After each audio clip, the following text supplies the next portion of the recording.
Welcome back to the Formation Yap. My name is Viv. Viv talks fast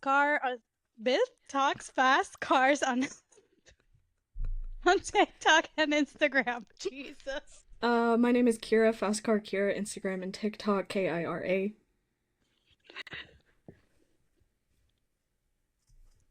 And we have a special guest with us Guys, tonight. let me do the thing. Let me join the thing.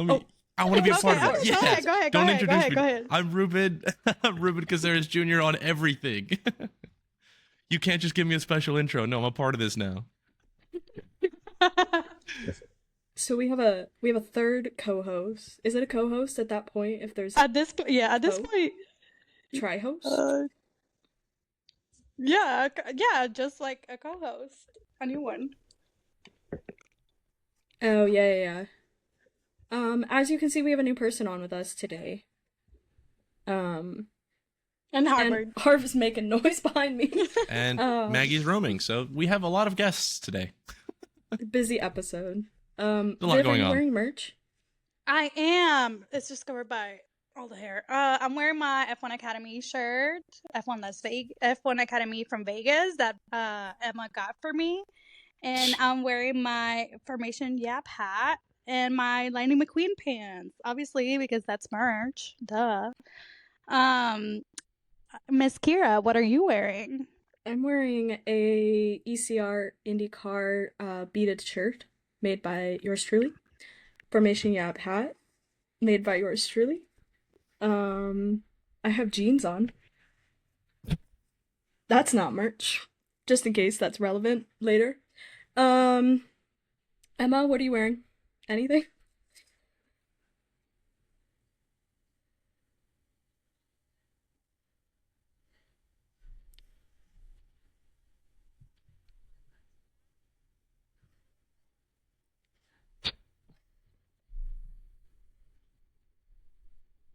Ruben, are you wearing any merch? Mazda. That's it. Oh my god. Is that going to be relevant today? I mean, it could be. I don't know. I don't know what's going on. Spoiler! It is. It'll be relevant later. So. Nice. I'm looking at the outline. Nice. So we are talking all things Mazda and Ruben today. To prepare for St. Pete, because this is gonna drop right before St. Pete week. Literally right before. Ruben, do you want to tell us why St. Pete is relevant? I get to drive cool car there. That's why.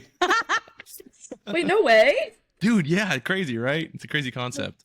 That's so crazy how that works. If you ask me though, St. Pete I think is actually probably the coolest street course event across any motorsport all year long. That's just me though.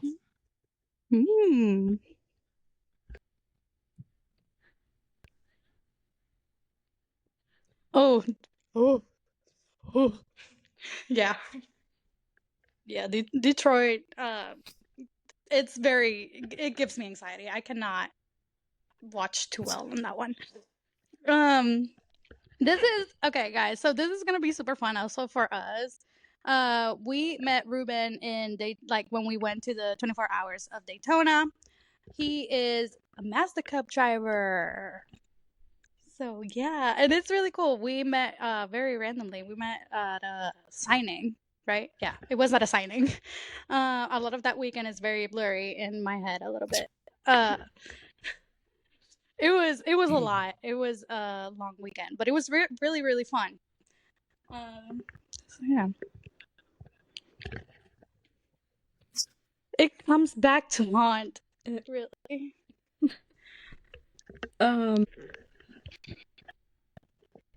To be honest, I have no idea. I ran a go-kart for like my 9th birthday and I busted my chin open and I was just horrified of anything motorsport. Not like motorsports, but anything that involved me racing until I was like 14.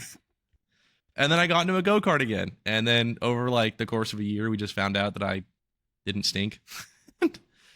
And so it just kind of snowballed, and we went karting like a little more seriously at a local track. And then it just kind of snowballed into probably the craziest character arc anybody's ever gone through.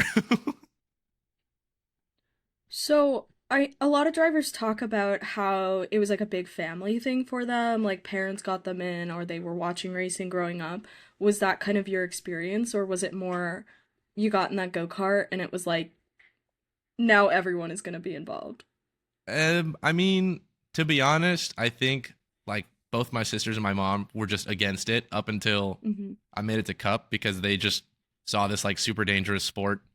And then my family came out last year for Martinsville, and they got to kind of see it firsthand. And then they Mm-hmm. were all like, "Oh, okay, so you're important. Like this is actually like this is no longer just go-karts at a local track." And I was like, "Yeah." So they were kind of on the confused side on how to feel. My dad was all for it. No, he didn't race, or I didn't race up and like I said Mm-hmm. until I was 14. So I didn't have like my dad raced, and then I started in a go kart at like 6. So there was kind of a weird transition for the family because everyone thought I was going to play baseball, and then I decided to quit baseball to go racing. I'm sorry, but that's so. Yeah, that's I'm sorry, that's so Latino of your family. it is. Well, I mean, I played baseball like I said until my junior year of high Yeah. school. Yeah, that's actually like a complete Oh no, like entirely turn. different career change. Have you considered doing both at the same time? Like baseball bat in the car, driving with your knees, You know, sunroof down. not a bad idea. Maybe There's not like on an like Olympic sport right now that they ski and shoot a gun at the same time. Maybe you could like I've never seen I was just assuming that they were like she just saw ice on skates, skis. guns, and was like, "Whoa, guys, what's going on here?" Wait, that's so much more lame than I thought it would be. That's so boring. It's so boring. I thought they were skiing and trying to hit targets at the The same whole time. sport is just like practicing drive-bys, but when it's like negative 20 degrees and the roads are iced over. Oh, that's so boring. Anyways, not fun. So you started in karts and then you moved up into Mazda. I moved up Right. I went oval racing actually for 3 years. That I was running like Cars Tour, Carolina Pro, and then I ran for weekly points in New Smyrna.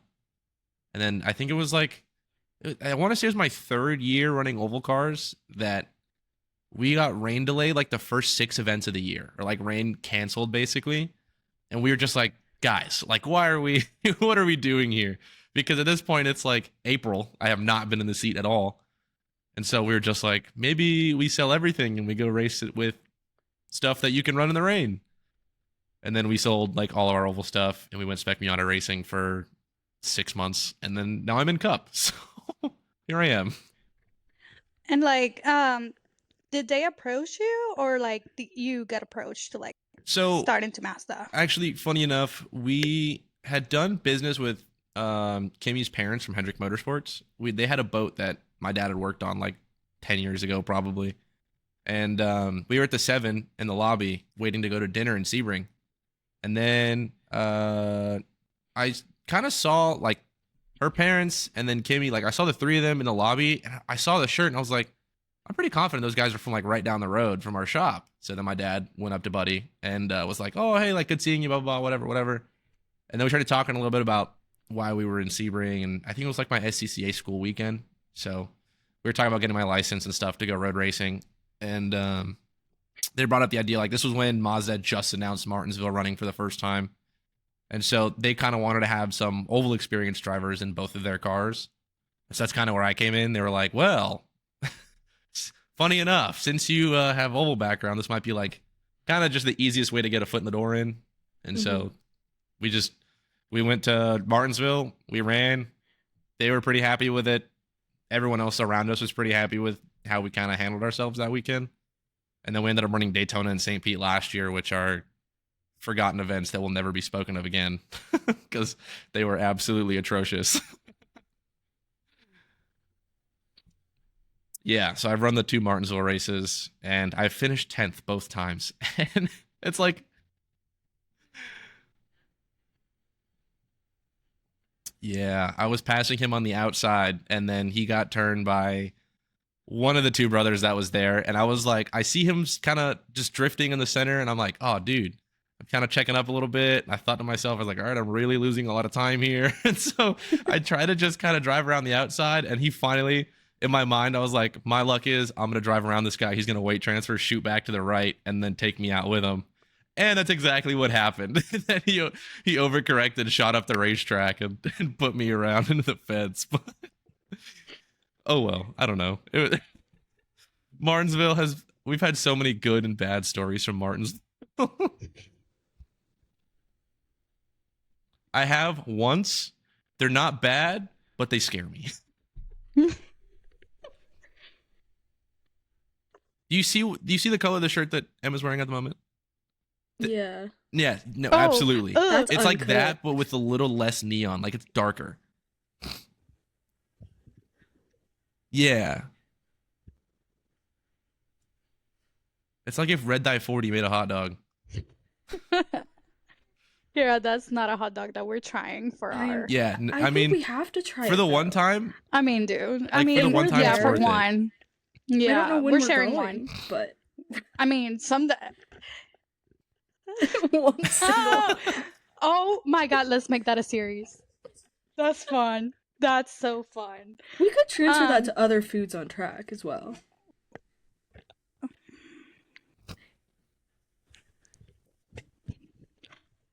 Oh my God. It was Okay. post workout. It was the Post-workout question that meal. he did. So we have a friend, his name's Tom, but he goes by IndyCar Dad on TikTok and yeah, I met him Instagram. in Daytona. Oh yeah. Yeah. Oh yeah, he was at the meetup. So he does a series where he asks race car drivers what their post-workout meal is, and then he cooks it and like tries it. What? Yeah, Yeah, we've I had can- we learned some stuff. And Kiffin, oh my God, Kiffin. And Fro with the 7 eggs. With 7 eggs, Kiffin Wow. Simpson eats a God. pound of ground beef and mashed potatoes after Potatoes. a workout. Huh. Um, Interesting.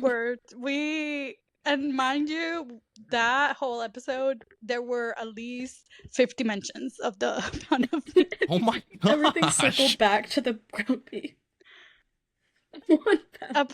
Yeah, it was a pound of ground. It's because as girlies, a pound of meat would last us like for a long time.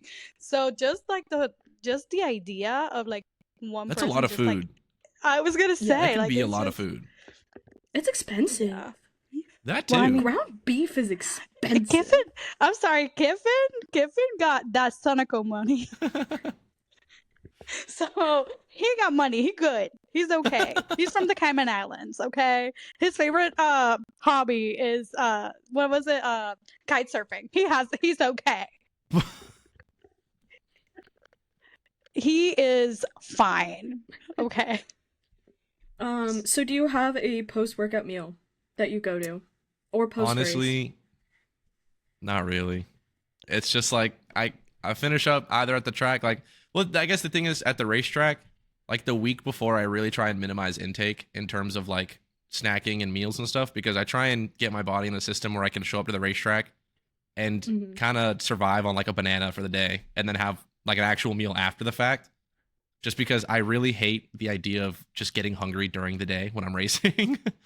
Like if I get out of the car, I'm really not in the mood to want to be like, oh, I got to go to hospitality and grab a meal or grab whatever. Yeah.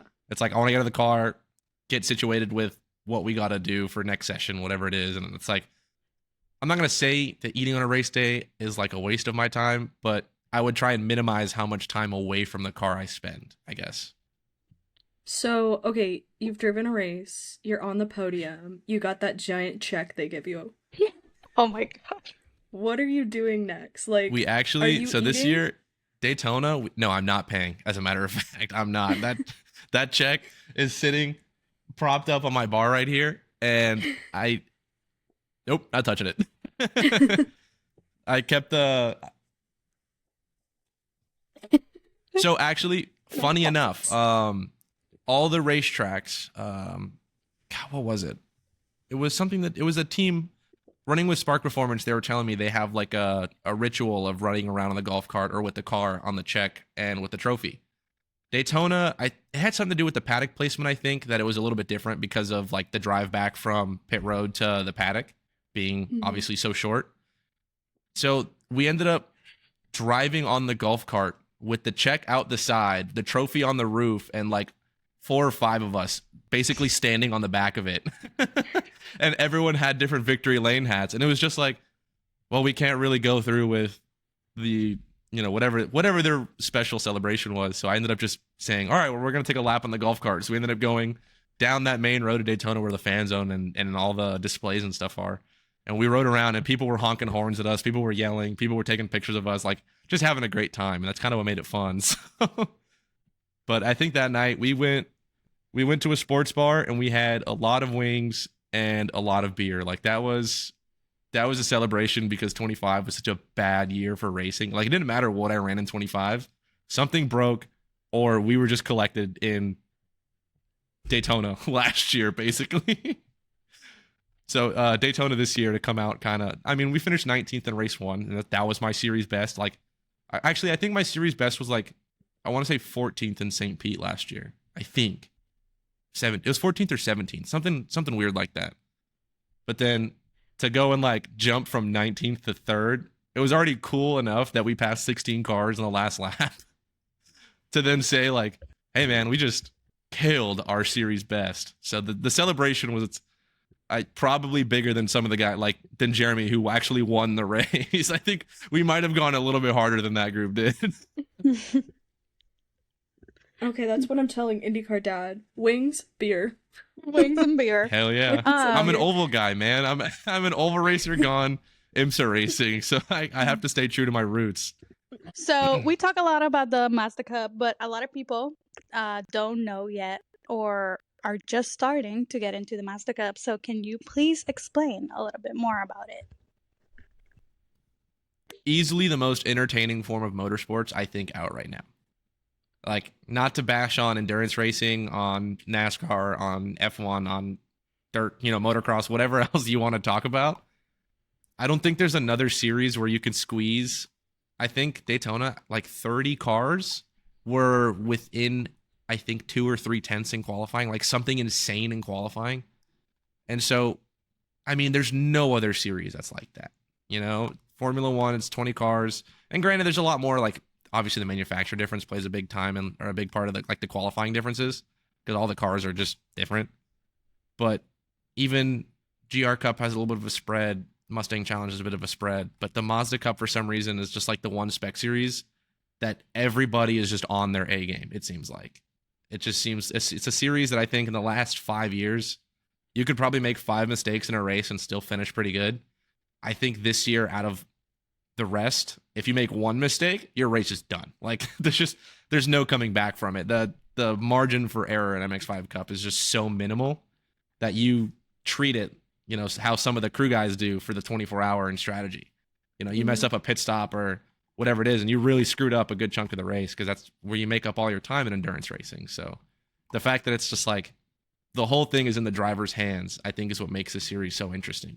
And it's not a short race either. Like 45 minutes is still that's borderline a full stint. I think even the stints in the 24 are like an hour long, like fuel stints, just about, even just under maybe.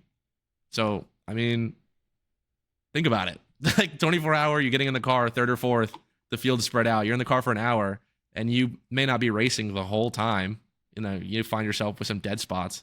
I think Cup is just the only series that you can go 45 minutes and literally be fighting tooth and nail for like 30. Yeah, when Kira and I watched it, mind you, I had seen like a little bit of the Mazda Cup just because I know Tyler from another thing, so I was just like, oh, let me see what's going on. And then I saw how close the cars raced to each other, and I was like, what? Like the cars are literally touching. Like yeah, at one, like consistently. And that's what we really like. we were standing there watching it. And we're like, oh, we'll watch it. Like, we're here for IMSA, whatever. And then we were like, Yeah, we were in shock. we were like, they're We were not like, moving. Like, I mean, they're you guys, like, yeah. yeah, but they're like, how Kira described it was so funny to me. But it was like, you're kind of right. We just kept watching. I was like, whoa, wait, whoa, what? How does this work? And I was like, if one of them goes, they take Yeah. out like No, 5. Yeah. absolutely. If Like- one goes, at least 5 go. Yeah, like they all go. Like it was very entertaining, and the cars also sound very nice. I'm sorry, they sound like they kept saying like the bees, Yeah. like angry bees, and it was so funny. But Kira and I would just like we were just standing around, we were watching, we were like, what the heck? That is so cool. We were like so into it. We got hooked from that. So We how does really that did. how does that feel? So obviously like the cars are that close, and like you said, 45-minute race is simultaneously a pretty long time and a pretty short amount of time. Yeah. Like How does there's that feel from Yeah. like a driver's perspective of like you're here, there's a car in front of you, you're basically touching them, and then there's a car right behind you too, basically touching you. Like how does that feel from your perspective? Like what are you thinking when you're in the car? That kind of, that like the entire concept of that series is just having faith in the car in front of you. You know, like Daytona, especially with the draft and bump drafting and all that, it's just like you don't see your braking markers for the bus stop. You know, you're like, all right, I maybe catch the glimpse of like the 3, and then that's kind of your indicator of, well, maybe create like a quarter car length, whatever it is, start dragging brake, some sort of process to pick up on it. But I mean, it's just all faith in the guys in front of you. I think there was a point in time last year, or not last year, but just a couple weeks ago when we were racing, and it was race 1. I was pushing Peter Atwater, and it was just like the pack I was with, I think it was a pack of 5, and we were catching the lead group, but then they all wanted to start racing, and Peter was kind of, I could see him complaining, like he's throwing his hands up and he's complaining these guys are racing, because in the series, if you start racing each other, you just kind of give up the spots in front of you. It's like you race for 7th for a lap and a half where you guys are just throwing moves on each other back and forth. You're never going to get 6th. And it's a simple concept, right? But not everyone gets that. And I can see Peter getting frustrated. And so Peter and I ended up at the front of the line. And I think for like a lap, I was just playing defense, and I was just trying to check up everyone behind me so they couldn't race us. And then eventually I forced them to race each other. And when I got with Peter, then the two of us hooked up, and I pushed him to the end of the race.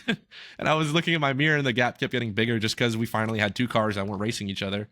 And I mean, going down the backstretch, like I said, I'm more focused on being center while I'm pushing him, because if I'm paying attention to, oh, well, if my marker's at 2 per se, whatever it is, if I'm looking for the 2, I'm not looking at what's going on in front of me. And if, say, someone's in the bus stop in the middle of the racetrack, whatever, Peter has a mechanical right in front of me, that's where things get even worse. And so, like, it's really just trust, man. Like, I don't really think there's a name in the series this year that's concerning. I think, like, everyone in that series is here with a shot at the top 10 points, a win every week, I think, this whole year. So it's going to be a lot of making friends and then just understanding who you actually want to push and who you just trust to push, because there's a really big difference in the two.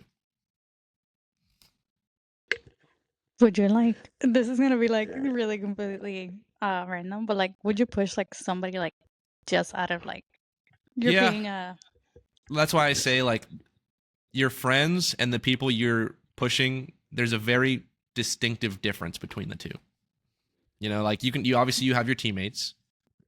Working with teammates doesn't always play out the way you want. Like Alex and I worked together really good in first practice.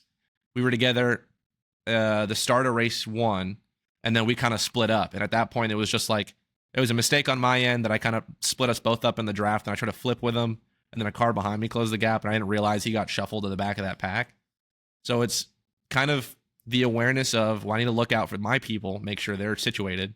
But at the same time, you're also like, I can't necessarily sacrifice my race just because I don't want to push this guy. But I learned, like I said, the first time I've been teammates with Alex, he's veteran in the series. I can trust him to where I can go eyes closed and then open them right behind him and we'll make it through a corner, wherever it is. So as long as I know I'm behind someone I can trust, then I have no worry in the world. But if it's just someone I'm pushing, I'll do it, yes. But as soon as I find a scapegoat and I find someone I would much rather work with, I'd kind of bail out and go with them. That's very interesting. That's a very like interesting way of like to like see everything. Like I haven't thought about it that way. Yeah. That's, It's definitely like it's a chess game. Like, and it's really corny to say because everyone says it, but it really is a chess game because I can push someone who might be fast, but they might be a little bit more on the unpredictable side, and then they put us in a really bad spot where we end up losing more time. And I can sacrifice to push someone who's maybe a couple tenths slower, go the same speed, but the checkup they have will get us 3 spots at the end of the corner than just bombing it on in there and hoping that guy doesn't kill everyone. So your next race is St. Pete, right? Yes. You mentioned earlier that St. Pete is one of the best tracks or one of the best races. At best tracks. I mean, Best that place tracks. is awesome. Why? Explain it to me. I put it on the top of the list of all the street courses. I mean, I have to go to Long Beach. Long Beach is one I haven't done yet, and that's the only one that I think would compare. Just because you get that, like, half the racetrack, not even, you break it up. A third of the racetrack, you're on an airport. Another third of the racetrack, there's a soccer stadium on your right or a baseball stadium, whatever it is, on the right. And then skyscrapers on the left. And then the last third of the racetrack, you look to your left and you're looking at a bunch of boats and you're looking at the bayfront. And you're like, dude, this is awesome. So I think that's kind of the really cool parts. No matter what happens, you always see something cool. Like last year we had a pretty bad mechanical in practice, and we tore up the race car because of it, because it was pretty bad.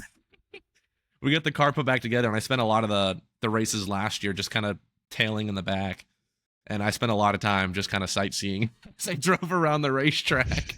I was like, oh, dude, there's like a section of dudes with their shirts off, and they're all like all screaming at us every time we drive by. And then there's like, I don't know what the actual corner name's called, but it's like turn 4 or 5, and it's got all the USF banners on the wall and the signage on the fence. There's a bar there, and I call it USF Corner, and there was a group of there had to have been 50 people in that bar. And every time I drove by, I was probably a second or two back from the field in race 1. And every time I drove by, I could see everyone just cheering and clapping because I'm just like that one guy way in the back. And that's kind of what made it fun. But it's just the atmosphere, I think.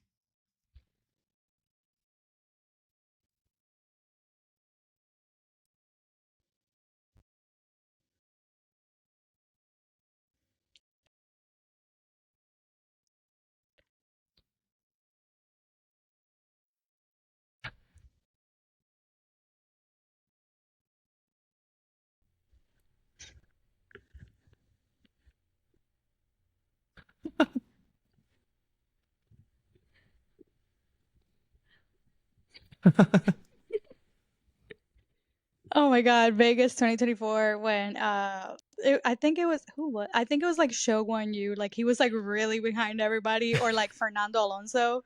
It was one of them that were really behind everybody, and everybody just kept cheering for them. Oh my God. But that's one of the best things ever about being at a racetrack. You're just there yelling for the one that's really behind because you don't want anybody to feel bad. Yeah, we're just here trying to have a good time, grand old time. Okay. So, obviously that's a road course. What is the difference between how do you prepare an oval versus a street course? What would you say is obviously the biggest difference is Are we that talking what's an oval and what's a Are we talking my preparation for what I did oval racing to now? Yeah, around-ish, yeah. I mean, I think the biggest difference with the oval racing is you don't really prepare for it. You just have to understand that you have to keep a cool head. I think the biggest adjustment I've made is having a 45-minute practice, 2 45-minute sessions, and then the day after you just go into qualifying in race 1. I'm used to maybe 3 or 4, 5, 10-minute sessions, depending on racetrack size, whatever it is. So with the oval racing, I felt like it was more of a mental game than it was necessarily hitting your marks, learning the track, whatever it was, because you really have to keep a cool head. And in oval racing, it's such a small track.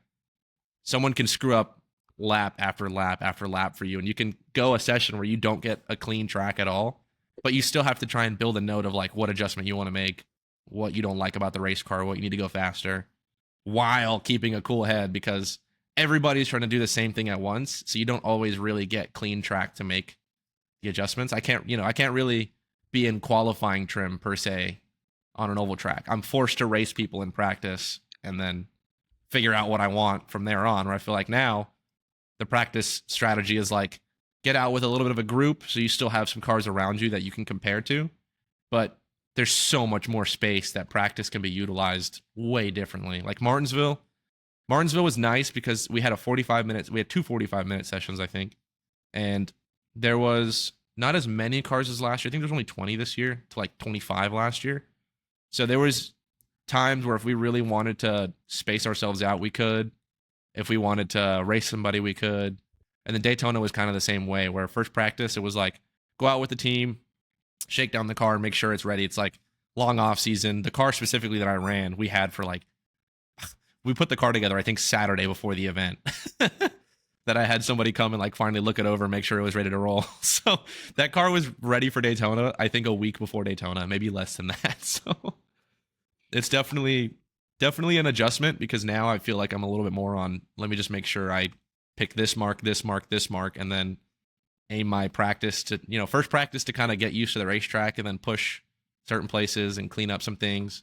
And then second practice is kind of where I get crunch time, and I'm like, all right, I want to make 3 laps, make an adjustment, 3 laps, make an adjustment. Like kind of go back in that oval mindset of be on track, short amount of time, but as productive as possible, I guess.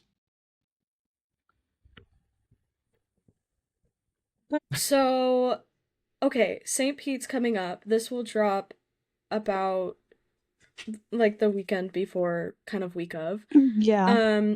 Why should somebody who has never watched Mazda, Formula One fan, turn it on and watch it? You've kind of already said that, but like specifically, give us your pitch. I mean, if you want me to target the Formula One guys, I'd say there's like an argument for why they shouldn't and should. Because obviously we're doing probably St. Pete top speed will be like 140 compared to 2 something, whatever they do at some tracks. Mm-hmm. But we do race a lot more in tighter, maybe not tighter spaces. Maybe some racetracks they go to are definitely the same in terms of like chaos squeezing into a small space. But I think the whole deal with MX-5 Cup is no matter what happens from minute 1 to checkered, the leader is always contested for the lead. I think you can make an argument that it's the only series that's going to happen unless it's like the Daytona 500, like a plate race in NASCAR, basically, where everyone's just in a pack. I guess NASCAR in general, there's not really a lot of running away anymore, but it's just no matter what happens, you can be the guy with the fastest car, lead from the drop of the green all the way to the end, but there's going to be a car challenging or playing some sort of mind game right behind them the whole way. Yeah, and I feel like to my Formula One for cut Emma cut that out. To my Formula One fans and girlies, this is really special also to us because there's women that race, and that is really, really exciting to see. And it's not only like one girl. There, like I've seen that you guys like have multiple girls also into it, and that drive for the Mazda Cup, and that is very exciting to see. Like it's when you're in Formula One, obviously we have F1 Academy, but it's kind of not the same as Formula One. They don't just race. They race the men. They race. They're there. Whoa, whoa, whoa. And it was like really, really exciting to see these girls like getting out there. And honestly, they had me. like every single time that I keep looking into like every single time I look more into it, like I find out like more girls that just keep doing it, or like they should just show up and like do the races. And I was like, oh, okay, I love that. And like it's just very exciting to see. It is crazy. Like I've had so many different perspectives of it because the first like 2 years I ran Cup or I watched Cup, that I like actively was putting on the races all year long. I think it was just two of them because it was Heather and Sally when they were like the first year they did that documentary, and then I remember like the year prior is when they did I think their rookie races where they only ran a couple weekends on the whole year, like they didn't run the full year, whatever it was. But then they were obviously the two big ones because of the documentary 2 years ago, and then last year I got to work with Ashlyn Speed and Heather, just because I ran with their program at the beginning of the year, and then I was coaching for the rest of the year, and so I was coaching with those two. And so it was weird because I was in front of a camera all year long. Like that was kind of a trip. But now I moved over to with Spark Performance, and Sally obviously has a great relationship with everyone at that program. So she's huge in giving me tips every now and then. And she harasses me all the time because we were teammates for the first time in Martinsville this past year, and she was like, "Bro, I'm gonna kick your butt. I'm gonna beat you in the race, whatever. I'm gonna be faster than you because I have more laps." And like we had this crazy banter going on for like a month prior to the event, and every time like we would hop in the sim, and for me, the Cup car in the sim is not super translating to what we actually drive. Like it's really close, but there's just a couple differences that are a little off-putting for me that I don't really want to make bad habits on the sim. So we're running a bunch of sessions, and then I got invited to run with the Shift Up Now people. They did like a big event before that race on iRacing, and I hopped in, and I was horrible. I think I crashed like 3 times. Like I was really slow, and like it was just fun. So Sally was like, "Dude, you gotta lock in. Like, what are you doing?" And we got to Martinsville, and then we got dumped like right at the end of the race, and I see Sally sneak by, and I went, "Great, I'm never gonna hear the end of this." So all the way to Daytona, she was in Daytona. She shows up and she goes, "Yeah, dude, how do you feel that I'm stepping away from Cup and you'll never have your chance at a get back?" And so it's fun to have that relationship now because now I have someone who's been in the series for a handful of years, kind of in my corner too, helping me out with what I need to know on top of the teammates that I have that have been in Cup. So Grant's run a couple of years. Frankie and I are kind of the newest one, actually, and Ryan too. Ryan came from Grid Life, if I'm not wrong. He raced in Grid Life, and then Alex as well as another vet. So it's kind of cool to have drivers' perspectives and then someone who's on the outside as a driver watching too. So it's been chaos, man. I mean, I'm getting so much information every second of the day at the racetrack.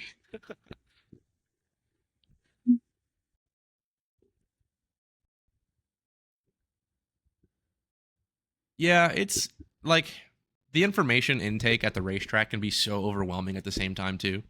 Because I've worked with drivers in the past that if you want to make them better, you have to really break it down into like a sector at a time. Say, hey, focus on this bad habit here and this bad habit here. You can't really go through a full lap with them because I've had people that just get really overwhelmed and they start confusing the advice I gave them, and then they'll go and screw up a corner they did perfectly in first practice, or start doing the opposite advice in one corner that I told them to do in the other, and it's just a whole mess. So sometimes there's some racetracks you'll go to and you're like, all right, let's really slow it down because there's just so much going on at all times. But at the same time, like you said, it is really useful because I can kind of make some personal adjustments on things that I know I did wrong. And then to say if I didn't catch something, then someone else is usually there to tell me. Mm-hmm.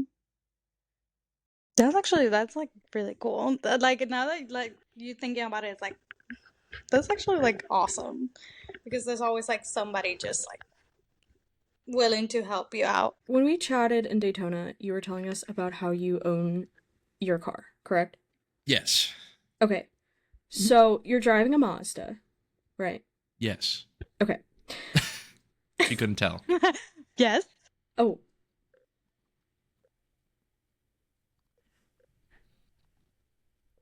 So no, we did explore to see if that was an option of like hey, maybe we get one from the dealer and then bring it over and have them build it. But it's not an option, unfortunately. The series is all through Fliss Performance, so they're the people that build everything. So every time you get a car, usually like they're really good about getting used cars back too. Like if a car, say someone wants to trade in a car, whatever it is, they'll go and put their handiwork into it, get it up to date, and then sell it to where it could either be used as a series car or like what's called like a club spec car, basically. In the club spec car, the only difference is instead of having a weight box in the passenger seat, you have another seat just for ride-alongs and coach driving and stuff.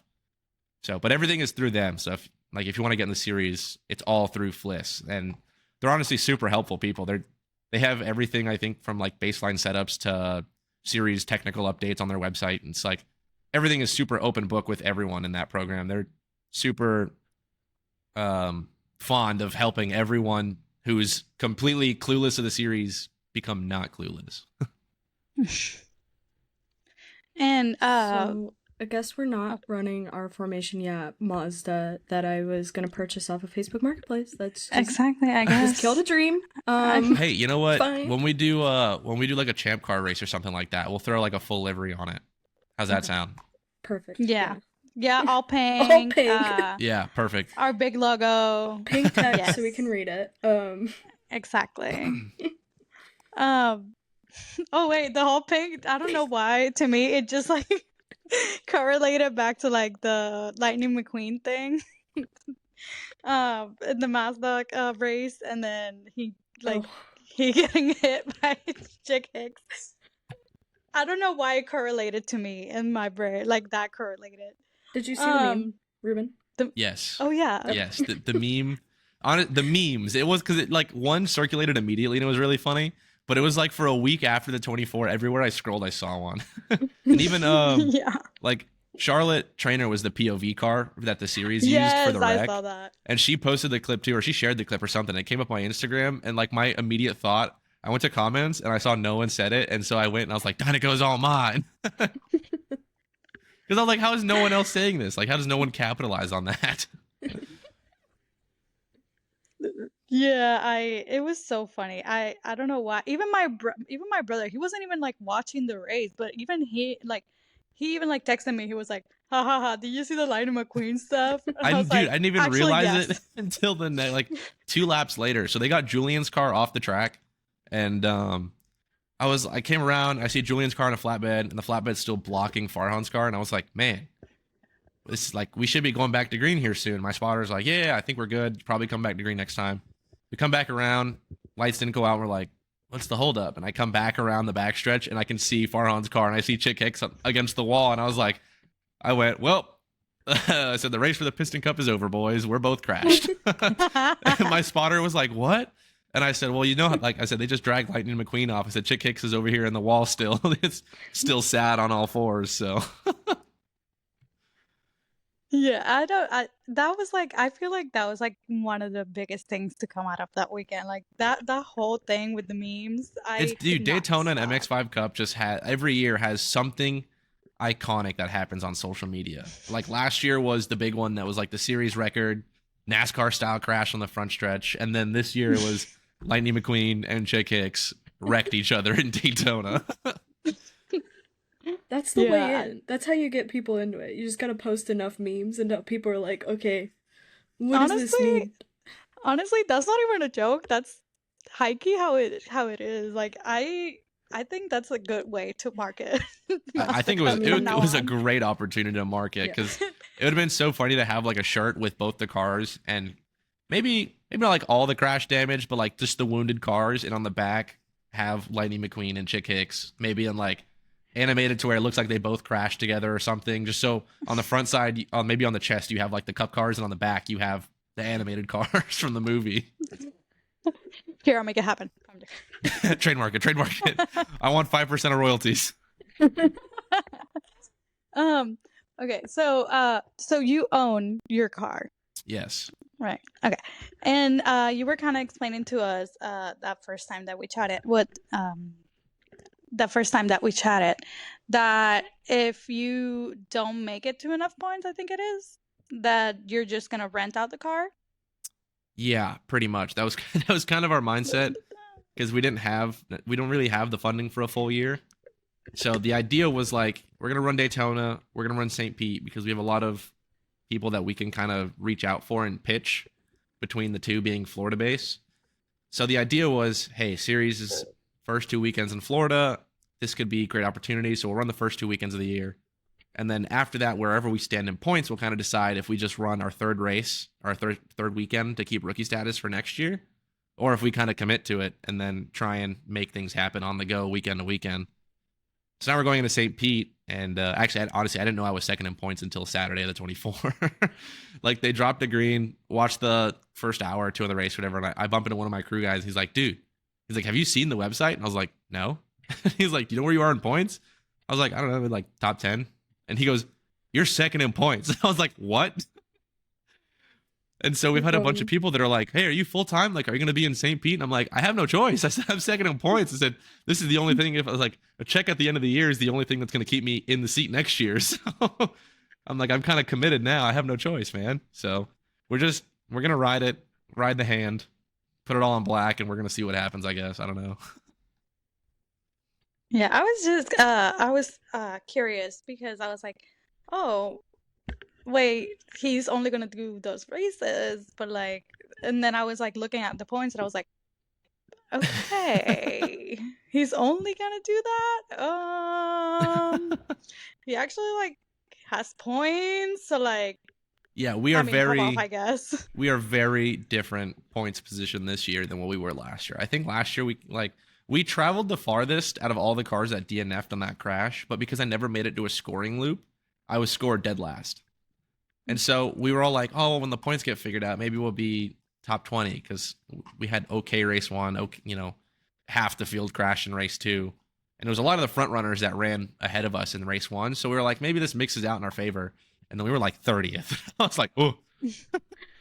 And then St. Pete, obviously, yeah, very bad jump scare. And then St. Pete obviously wasn't a great weekend for us either with that mechanical that set us behind the 8 ball big time. So very different trend so far this year. And I really hope St. Pete keeps trending in the right direction. And for the people that don't know much about the Mazda Cup, would you explain to everybody how does the point system work? Oh, I have no idea. I have no clue. We get bonus points for fastest lap of the race, bonus points for most laps led, and then I think that's like everything else point based. I think it's like 350 to the winner, or 310. I don't know. It's something 300 somewhere up there. I just know I'm sitting on like, I think the leader's at like 520 and I'm at like 470 or 450, something like that. So the math is Shay does a great job doing that math on the broadcast. I have no idea how she does it on the fly, but she does. So I leave the point calculations to Shay. That's her forte. So when it comes to the series, so I'm like, maybe I'll just tune into the broadcast next week and I'll learn a little bit more about points at the end of the day. He's like, ladies and gents. Unfortunately, math was not my specialty. He's just there to drive, guys. He's just there to drive. All right. Can I ask you a series of stupid questions now? Shoot. All right. If a UFO came down and aliens I know where this is going. If aliens started trying to abduct you, are you going with them willingly into their UFO, or are you fighting it? Honestly, I'm probably going with them, just no questions asked. Like, if you ask me, I'm super, I'm a really big conspiracy theorist, but like of really unusual things. So for me, my big thing with aliens is like the reason we haven't found intelligent life is because they're hiding, because they know we're just dumb as a humanity, I guess. Like, I just think they look at us as people and we're all so focused on like being better than one another that they're just like, there's no point. Like, they're going to go nowhere. So they hide. Like, there could be aliens on the moon for all we know, but they're just hiding every time we show up because they're like, these people are dumb. Like, why would we ever do that? I don't know. That's just my 5 cents on aliens, I guess. No, I appreciate it. Every time I try and ask that question, someone shoots me down. They're like, no, stop trying. Okay. Kira wanted to ask you that. in Daytona the first time? Yeah, I was like, that's my question that I have in my back pocket to ask drivers, and Viv was like, no, we're not I asking literally that. was like, Kira, what?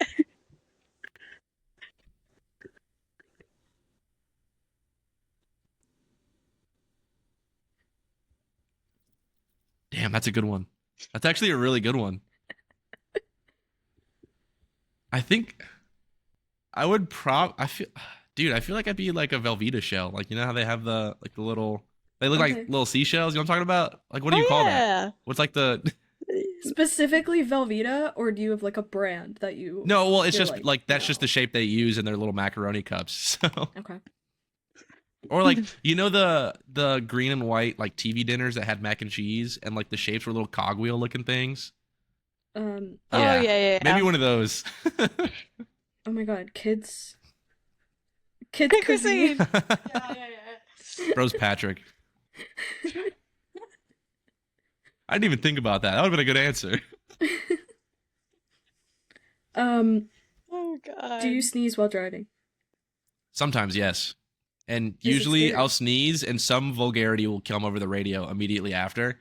And then they're like, what just happened? I'm like, I sneezed. And they're like, what? No, I just pray. Like, you know how you can kind of hesitate on a sneeze, I guess? Yeah. Like, I try my hardest to hesitate enough to where I can kind of visualize what's in front of me. And I'm like, all right, I can let it rip now. Oh god. Like, I think I sneezed in St. Pete last year. I remember that so vividly because it was horrifying.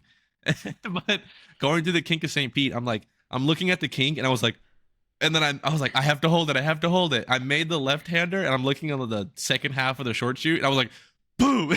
And then I came to the carousel. I was like, oh my God.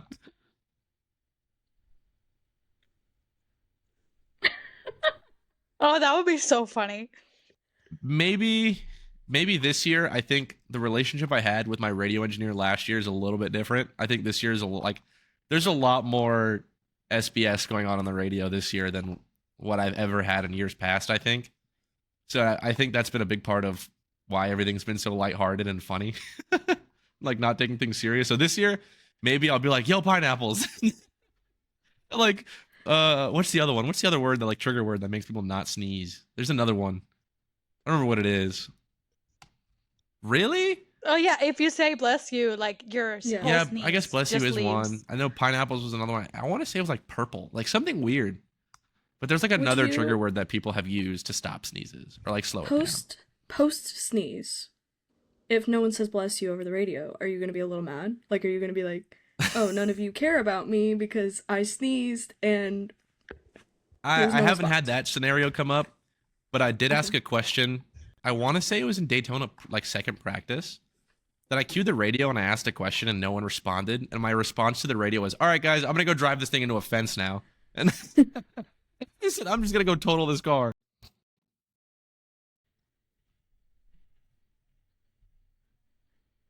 Drive Scooter. on a scooter. Scooter for sure. You can never hear them.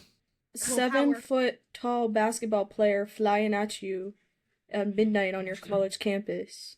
Willpower. That's happened. Willpower. Willpower in Nashville. Jesus. Dude, my biggest How many flex is that Willpower has liked a bunch of my posts on Instagram. There was like, Okay, get there him was on a the couple pod. months span of Get him time. the pod. Dude, Get him on the couple months pod. span of time where I was on that dude's explore page for like maybe 2 months. And like every time I posted something, he would like it. I was like, oh my God, I'm famous.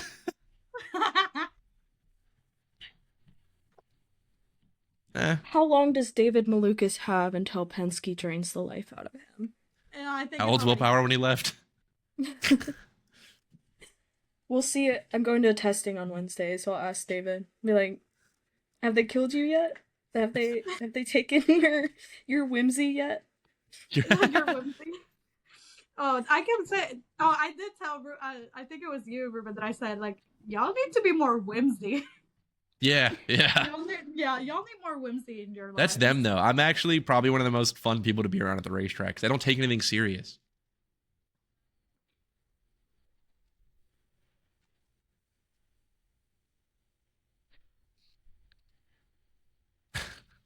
No in between. Yeah.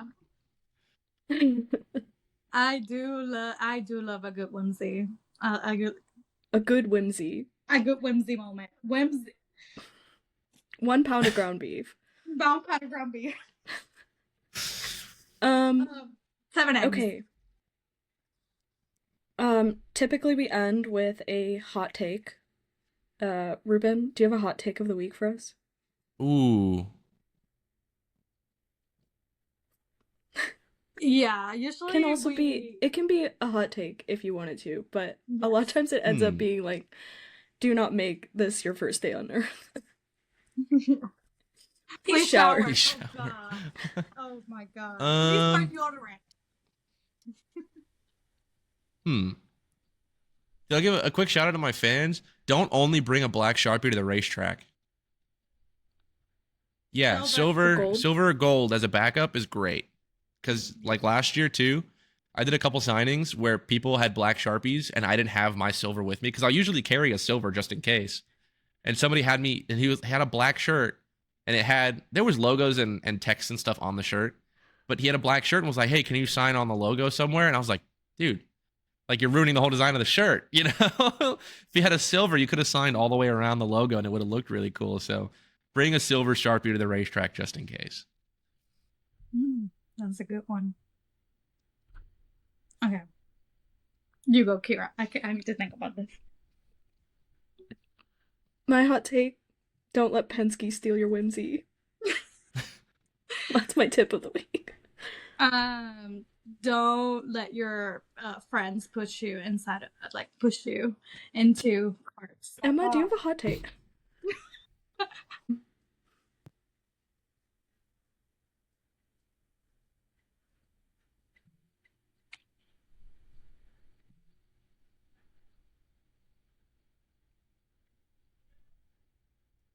I'm leaving. So that's the Formation Yap podcast for the week. Thank you so much for listening. Thank you, Ruben, for joining us.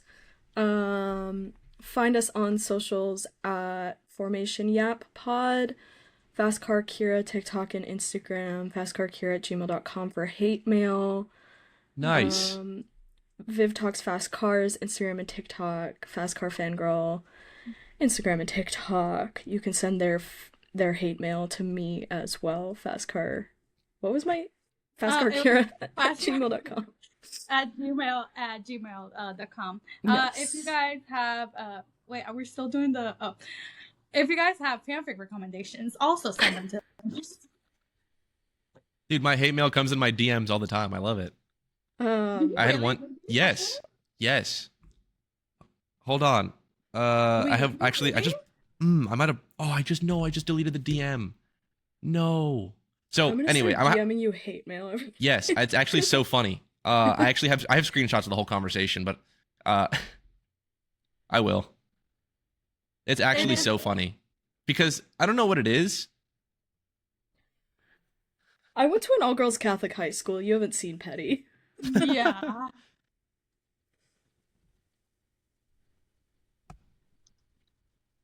That's crazy. No, I was just like some dude started bashing on me because I was a Steelers fan. Like the Steelers beat the Lions in a football game, and he literally was like, "I hope you choke, I hope you lose, or you crash in every one of your races next year." This and that. And I was like, dude, oh my gosh. It is never that serious. I was like, whoa. He was like, dude, he was like, learn what it is to be a fan for a real franchise. Like, learn how a real Detroiter does it. I was like, bro, what? And then I sent him back. You know the like SpongeBob? How there's the blue fish and the yellow fish that are like the one-liner guys that always. Oh my god. There's a picture I have of the yellow fish making like a.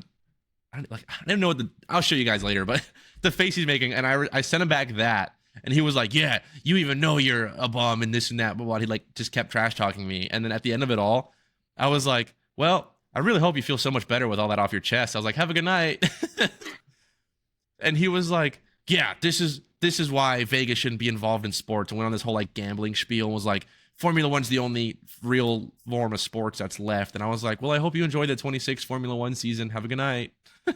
And I was just hitting him with the most like positive comments to end the night. Oh my god. Rainbow. Dude, I use those all the time. Funny enough, like amongst my friend group. It came to the point that the texts were getting really yeah, so the texts were getting really dry. Like it was like you would have thought that we were all fighting because of the way that we were texting. But I was like, I promise you. Kira literally at one point was like, okay, so you hate me? But for real? And I was like, I did not mean for any of my texts to sound dry. So I just started texting in the most like dry way, but then suddenly just sending rainbow emojis and like sparkle emojis. Because I'm like, I'm really not trying to make it seem like I am mad or anything. It's just that the way that it's texting. Exactly. So I just started sending rainbow emojis and sparkles and hearts because I was like, I don't know how to make this better. There's a quote from Glee that this whole conversation reminded me of, and it's the Not the Glee. it's the who is Josh Groban? Kill yourself.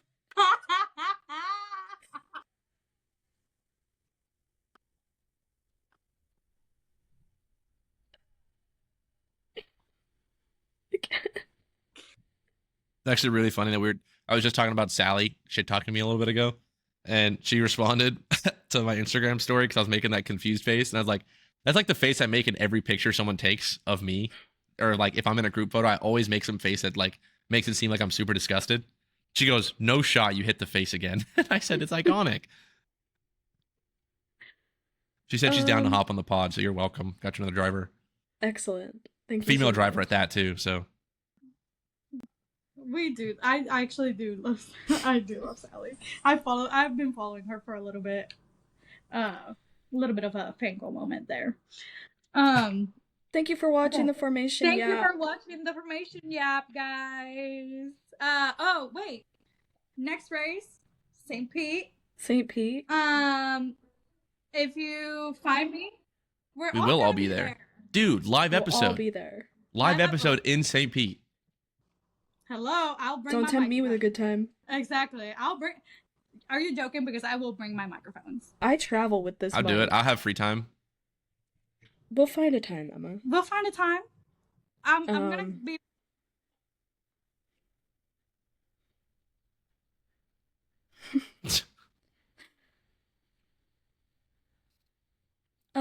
So we'll see you guys in St. Pete next episode. St. Thank you Pete. for coming, If you- Ruben. Yes, St. Pete. St. Woo! Pete. Woo! I'm excited. I'm Good not gonna lie. luck. It's like this is the one race a year I fanboy over. Goodbye. Woo!